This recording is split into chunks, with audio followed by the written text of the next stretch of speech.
పిఠాపురంలో ఇంత అద్దుమానంగా ఉంటే ఏమన్నా పనా?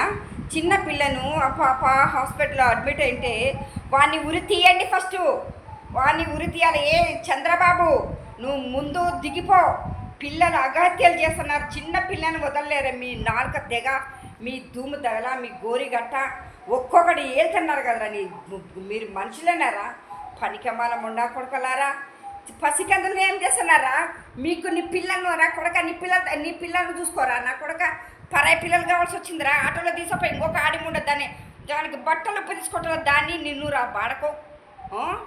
ఏరా నువ్వు మనిషినారా? కంత్రి నా కొడక. చిన్న పిల్లలు రా. వాడైతే ఆ పొరంపోకి నా కొడుకు పావలాగాడు. ఆ పొరంపోకి మక్కముడైతే జగనన్న ప్రభుత్వం ఉన్నప్పుడు ఏమంటుండే, వైసీపీ ప్రభుత్వం ఉన్నప్పుడు 30,000 మంది పిల్లలు మిస్సింగ్ అనే. ఒరే పరంపోకి నా కొడక. ఇప్పుడు మిస్సింగ్ అవుతున్నా. చిన్న పిల్లలు వచ్చినాక నాశనం అవుతున్నారు కదరా. నోట్లో ఏం పెట్టుకున్నావురా? కంత్రి బాడకో. నువ్వు మనిషివైనారా? నువ్వు డీసీఎమ్మ, నీ తొక్కలో డీసీఎం రా నువ్వు. చెయ్యి. నీ నియోజకవర్గ ప్రజలు కాపాడుకోలేకపోతే నువ్వు ఒక మొగోడివేరా నువ్వు అసలుకు?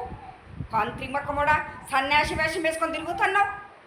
పాడకో. నీ బతుకు చెడా. నువ్వు మనిషివే కాదు రత్తుకు. నువ్వు ఒక బతుకుతున్నావు.